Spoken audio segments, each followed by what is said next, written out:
Salut à tous et bienvenue sur Wrestling Clinic. Aujourd'hui, nous allons aborder le troisième épisode de l'affaire Chris Benoit, cette grande tragédie. Alors, dans les deux premiers épisodes, qu'est-ce qu'on a déjà vu? On a vu toute la chronologie qui amène jusqu'à l'événement horrible. On a ensuite vu qu'est-ce qui s'est passé au sein de la WWE le jour du drame ainsi que les jours qui ont suivi avec le Raw, le SmackDown et le show ECW du lundi et du mardi qui ont suivi tout de suite cet événement absolument affreux. Et dans le deuxième épisode, on a vu les premières conclusions, les premières pistes de réflexion, les premières pistes d'interrogation de cette affaire. Dans l'épisode numéro 3, on va se concentrer plus sur le profil psychologique de la personne. On va voir aussi comment est-ce qu'on peut le croiser avec, comment dirais-je, d'autres cas qui ont été assez similaires.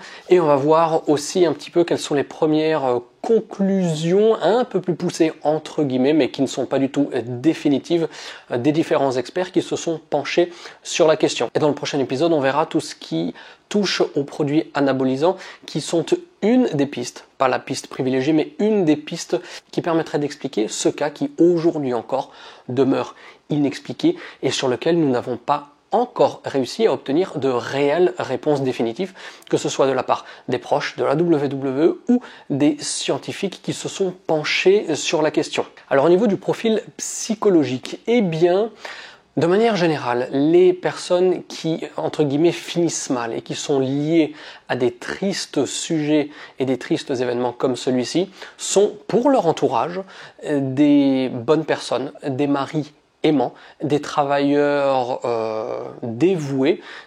Voilà le profil d'une personne tout à fait normale. Ce sont des gens serviables, comme je l'ai dit, ce sont des bosseurs, ce sont même souvent de très très gros bosseurs qui donnent absolument tout pour essayer de se rapprocher un petit peu d'un succès, en tout cas un succès financier plus qu'un succès de bonheur et d'épanouissement. C'est peut-être un des pans de la personnalité qui fait que ce sont ce qu'on dit en anglais des overachievers, des gens qui essayent de faire trop pour essayer peut-être de contrer et d'équilibrer un mal-être interne qui, pour le moment, en tout cas, dans leur vie de tous les jours, ne s'exprime pas. Et un des points essentiels de ces personnalités, c'est que, de manière très générale, les personnes qui terminent dans ce genre de triste affaire, je ne vais pas utiliser des mots-clés, parce que la première vidéo a été strikée par YouTube, on l'a démonétisée tout simplement parce que je parle de la vérité, alors que par exemple sur la chaîne de Faites entrer l'accusé, bon bah là, il y a des cas beaucoup plus horribles qui pourtant sont monétisés, donc bon, je dis ça, je dis rien, donc on va garder des termes un petit peu généraux, mais vous savez ce dont il s'agit. Ces personnes, eh bien, quasiment toujours sont des personnalités plutôt renfermées, réservées, voire timides. Alors souvent, ce genre de tragédie, elle se déroule en deux parties. D'abord, il y a la conjointe et ensuite, il y a les enfants. Alors pourquoi? Eh bien, psychologiquement, c'est assez clairement expliqué. C'est-à-dire que d'abord, eh bien voilà, il y a cet acte fou qui est déraisonné, qui est impulsif, qui est comme ça, qui est hors du temps, hors de tout, qui va malheureusement toucher la conjointe. Ensuite, il y a une période d'accalmie, de réflexion, d'appropriation de l'acte, où malheureusement, eh bien, la personne incriminée se rend compte de l'horreur de ce qu'elle vient de commettre et commence à penser à ses enfants, que ses enfants vont lui être retirés, que la personne va finir en prison. Et bien souvent, eh bien, en tant que père de famille, eh bien, c'est une éventualité qui est totalement refusée. Et c'est pour ça que c'est pas de manière réfléchie, mais que ensuite, dans un deuxième temps, eh bien, ce sont les enfants qui vont être victimes et l'auteur de toutes ces atrocités aussi va mettre fin à sa propre vie. Car ils se disent qu'ils préfèrent emmener tout le monde avec eux dans la tragédie plutôt que de continuer à être sur Terre en voyant la chair de leur chair être complètement enlevés et inaccessibles pour le reste de leur vie. Et dans le cas de Chris Benoit, c'est la même chose, sauf que c'est même extrapolé, car son fils Daniel était atteint du syndrome fragile X, donc un enfant très vulnérable qu'il aurait été encore plus compliqué et inconcevable de se voir retirer et de laisser partir comme ça dans la nature. Alors le syndrome fragile X, c'est tout simplement un désordre chromosomique et ce trouble, il s'exprime par de nombreuses choses, y compris de grandes difficultés à l'apprentissage et à l'assimilation des connaissances. Il y a aussi un pan de l'expression de ce syndrome qui tend carrément vers l'autisme. Et puis en termes d'expression physique, eh bien, c'est aussi un syndrome qui a des conséquences physiques sur les enfants, avec certains qui ont un corps un petit peu déformé qui pourrait même se rapprocher et s'apparenter à du nanisme. Donc on voit que l'affaire Chris Benoit, c'est vraiment un sujet très complexe. Vous avez vu dans les épisodes précédents aussi la nature des relations de Chris Benoit avec son entourage. Donc maintenant il y a aussi les problèmes avec son fils, ses problèmes à lui psychologiques, presque psychiatriques. Donc tout ça, c'était vraiment un cocktail explosif qui fait qu'aujourd'hui encore, les experts s'interrogent sur les réelles causes qui, mises bout à bout, ont abouti à ce triste, très très triste, beaucoup trop triste événement. Et comme la nature humaine refuse assez souvent de dire « je ne sais pas », eh bien les experts qui se sont penchés sur la question, forcément, ont quand même voulu trouver des conclusions. Elles n'étaient pas forcément les bonnes, mais en tout cas, ils ont dû se rattraper, se raccrocher à des pistes un peu plus tangibles que de la psychologie, parce que la psychologie, finalement, c'est de l'interprétation, de la supputation, comme ça, on ne sait pas vraiment. Et donc, la seule chose tangible à laquelle ils ont pu se raccrocher, ce sont les stéroïdes et l'utilisation d'anabolisants de la part de Chris Benoit, qui, physiquement, de toute évidence, était tout à fait coutumier de ce genre de pratique. Sauf que c'est un sujet qui est beaucoup trop complexe pour être simplement balayé comme ça d'un revers de main, en expliquant juste ça avec l'utilisation des stéroïdes. C'est une combinaison d'une foultitude de facteurs, y compris aussi peut-être des dizaines et des dizaines de commotions cérébrales qui n'ont jamais été traitées durant la carrière de Chris Benoit, notamment à cause de son finish, le flying headbutt, où à chaque fois qu'il le portait, eh bien, ses cervicales et son cou encaisser un choc absolument horrible. Et c'est d'ailleurs suite au cas de Chris Benoit que Chris Nowinski, qui a dû arrêter sa carrière de catcheur aussi en 2002 ou 2003, je ne sais plus, à cause de commotion cérébrale, a vraiment voulu relancer la machine d'enquête et la machine d'investigation et d'étude des cerveaux pour aller plus loin dans la compréhension des impacts des commotions cérébrales sur le comportement humain. Et d'ailleurs, dans son combat, Chris Nowinski, il essaye justement d'ancrer plus dans la culture et l'inconscient collectif l'importance de la protection contre les chocs au cerveau, mais aussi, à côté de ça, il essaye de plus en plus, depuis toujours, de discréditer ceux qui, ruent dans les brancards et chargent de manière complètement aveugle le monde et l'utilisation des stéroïdes qui, pour lui, ne sont absolument pas suffisantes comme explication. Alors, je le disais, c'est un sujet psychologique. Chris Benoit était horriblement anxieux. Lorsqu'il était chez lui, il stressait toujours par rapport à sa carrière de catcheur. Qu'est-ce qui allait lui arriver? Quel serait son prochain programme, etc., etc. Et quand il était sur la route au catch, eh bien, son entourage, ses amis catcheurs, disaient que c'était l'inverse opposé, c'est-à-dire qu'il était toujours hautement anxieux, mais il stressait énormément pour sa femme, son fils, son foyer, sa maison. Bref, il était toujours dans une espèce de parano et d'anxiété constante, mais qui n'était jamais concerné par rapport au moment présent. Il était toujours en train de vagabonder psychologiquement en s'angoissant pour tout et n'importe quoi, toutes ces choses avec lesquelles il n'était pas directement en contact, pour peut-être se vivre dans une illusion à travers laquelle il n'aurait pas le sentiment que le monde lui échappe. Et tous ces problèmes psychologiques, ce sont des problèmes avérés. On lui a conseillé de nombreuses fois de suivre une thérapie, mais il avait peur que s'il se retirait un petit peu des rings, un petit peu du roster de la WWE, il ne serait plus capable de revenir vers le niveau qu'il avait atteint en gagnant le championnat du monde poids lourd au Madison Square Garden lors de WrestleMania 20.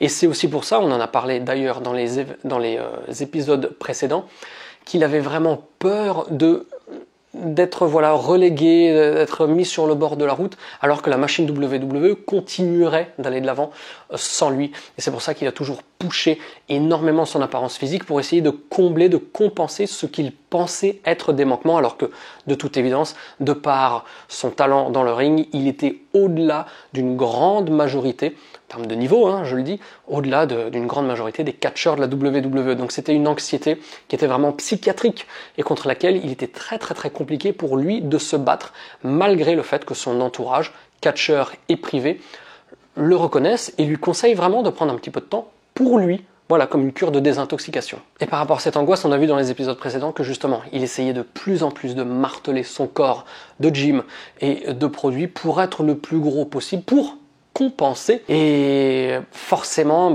l'utilisation des stéroïdes a été un des objets sur lesquels la WWE sera attaquée le plus rapidement possible, ce à quoi la WWE répondra très clairement. C'est-à-dire que tous les produits qu'il aurait pu utiliser chez lui, on verra dans le prochain épisode vraiment le détail de tout ce qui concerne les stéroïdes et les produits anabolisants trouvés chez lui et chez son médecin. Donc la WWE s'est bien défendue en disant que tout ce qu'il aurait pu utiliser a été délivré sur ordonnance par son médecin et que en 2007, à peine 2 mois et demi avant la tragédie, le 10 avril 2007, il a été contrôlé et son contrôle est revenu négatif. Donc pour la WWE, il n'y a aucun problème. Ils ont une wellness policy qui avait ces problèmes à l'époque, qui n'était pas, aussi fiable qu'elle ne peut l'être aujourd'hui. Donc voilà, à l'époque, il a été contrôlé négatif. Donc pour la WWE, c'est passé, il n'y a rien à voir. Mais déjà en 2007, franchement, le rythme est beaucoup plus light, malgré le fait qu'il y ait beaucoup de catcheurs qui, à l'époque, donc en 2007, se soient levés contre le rythme, entre guillemets, trop lourd de la WWE, qui pour certains obligeait à s'automédiquer pour pouvoir tenir le choc. Mais en 2007, on était plus light que dans les années 80, dans les années 90. Aujourd'hui, on est extrêmement light. Mais déjà en 2007, il y avait peut-être 3 ou 4 shows par semaine, pas beaucoup plus. Donc c'était très très calme. L'automédication, l'obligation de s'automédiquer, tout ce que ça peut impliquer, vous pouvez imaginer, c'était plus vraiment à l'ordre du jour comparativement aux années 80-90 où les catcheurs catchaient tous les jours. Il y a une grande expression de Ric Flair qui disait tous les 7 jours par semaine, 2 fois le dimanche. Voilà, parce que les catcheurs catchaient 8-9 fois par semaine. Des fois, il y avait ce qu'on appelle des loops, donc des séries de tournées qui pouvaient durer 30-40 jours consécutifs. Donc on est à des années-lumière de ce que vivaient les catcheurs à la fin des années 2000. Mais les dommages physiques, ils étaient pourtant réels. Et ils venaient d'avant, ils venaient des années 90, lorsqu'il a catché aux États-Unis, il a catché au Japon, où il catchait tout le temps, et de manière très très très dure. Donc voilà, pour vous donner une petite image, à l'époque, jusqu'à son décès, Chris Benoit avait catché 66 fois, ce qui a ramené au prorata de l'année l'aurait fait catcher entre 120 et 150 fois. C'est extrêmement light par rapport à une période où les catcheurs catchaient 300 fois et qu'ils étaient sur la route tout le temps. Là, déjà en 2007, les catcheurs catchaient pendant quelques jours, ensuite ils pouvaient rentrer à la maison pendant 2 ou 3 jours avant de repartir. Donc il y avait toujours des mini-périodes tampons pendant lesquelles les corps pouvaient se reposer, chose qui n'était absolument pas le cas. À l'époque, c'était route, catch, dormir, salle de sport, etc. Enfin, c'était un cercle vraiment infernal. Mais même si c'était déjà light en 2007, eh bien, le décès de Chris Benoit sera le vrai point de départ d'une vraie wellness policy de contrôle à la WWE, un petit peu comme celle qu'ils avaient instaurée entre 92 et 95 pendant le grand scandale du procès des stéroïdes de Vince McMahon et de Hogan. D'ailleurs, si vous voulez que je traite ce sujet, parce que ça pourrait être un sujet très intéressant, je peux aussi faire dans les mois à venir une petite série de vidéos sur ce sujet qui est vraiment, c'est vraiment très révélateur de non seulement le fonctionnement du business, mais aussi les personnalités des personnes qui étaient impliquées. Donc voilà, en 2007, c'est vraiment l'implémentation, et contrairement à tous ceux qui ont pu le dire en commentaire, aujourd'hui, comparativement, c'est extrêmement clean. Évidemment, il y a beaucoup de petits cas qui sont, qui sont des exceptions à la règle de par la nature de contrat des certains, et voilà, bon, il y a toujours des manquements, mais en tout cas, la régularité et le sérieux de la wellness policy actuelle est incomparable avec ce qu'on avait pu connaître dans les années 90 où il n'y avait rien en fait, on va dire, à part les quelques années que j'ai mentionnées où là vraiment c'était extrêmement tendu, les mecs se faisaient contrôler tout le temps. Mais voilà, je le répète, que vous soyez d'accord ou non, c'est un fait. Aujourd'hui, le milieu du catch est extrêmement clean, en tout cas la WWE c'est extrêmement clean parce que voilà, c'est la nature, c'est l'évolution du business. Il suffit de voir comment ont évolué les corps de manière générale. Aujourd'hui, on est plus sur du corps de sportifs de haut niveau, de crossfit, etc. Et on n'a plus des monstres de muscles comme à l'époque. Donc pour tous les trolls qui se sont insurgés lorsque j'ai dit qu'aujourd'hui c'était beaucoup plus clean qu'à l'époque, c'est un fait, et de toute évidence, si vous n'êtes pas d'accord, c'est que malheureusement vous ne connaissez pas et ne maîtrisez pas du tout ce sujet, ou ne maîtrisez pas du tout comment on se construit un corps physiquement pour être catcheur. Donc bref, ça c'est pas la question, c'est que en 2007, le décès de Chris Benoit a eu au moins cet effet positif, c'est que depuis, eh bien, il y a eu vraiment un nettoyage énorme du monde du catch. Et c'est une très bonne chose parce que les stéroïdes, lorsqu'il y a une surconsommation aveugle, complètement déraisonnée comme ça pouvait être le cas chez de nombreux catcheurs, y compris Chris Benoit, stéroïdes couplés souvent avec de l'alcool, avec d'autres drogues comme les antidépresseurs, comme les relaxants musculaires, etc., etc. Tout ça se faisait des cocktails explosifs. Vraiment des cocktails explosifs, c'est pas uniquement l'utilisation de stéroïdes isolés, c'est vraiment le cocktail de beaucoup de pratiques qui, mises ensemble comme ça, croisées, sont absolument catastrophiques.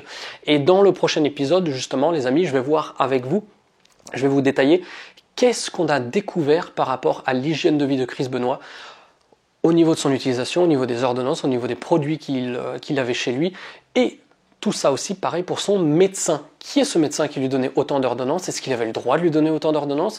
Est-ce qu'il a, comment dirais-je, brisé un petit peu le serment d'Hippocrate en administrant des produits qu'il savait pertinemment dangereux pour ses patients, qu'il les a administrés et pour lesquels il a écrit des ordonnances et des prescriptions uniquement pour pouvoir s'enrichir lui?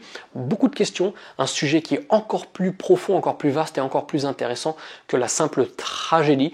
Donc voilà, j'espère que cette vidéo vous a plu. Je vais vous donner rendez-vous très bientôt pour de nouvelles vidéos sur la clinique. Dès à présent, je commence à écrire un petit peu sur le prochain épisode de Chris Benoit que j'aimerais bien poster au mois de septembre, voilà. Sachant qu'en septembre, je vous réserve une autre vidéo complètement surprise, un documentaire exclusif sur le catch, quelque chose de jamais vu au niveau francophone, donc j'espère que vous serez au rendez-vous. D'ici là, comme toujours, n'hésitez pas à me rejoindre sur Twitter, @WrestlingClinic, n'hésitez pas à commenter, à liker et à partager la vidéo sur les réseaux sociaux. D'ici le prochain épisode pour lequel je vous retrouverai sur la chaîne, comme d'habitude, vous savez qu'il ne vous reste pas grand-chose à faire, si ce n'est deux choses. D'une part, garder la passion et, bien entendu, regarder du catch 24 heures sur 24. Allez, bye bye!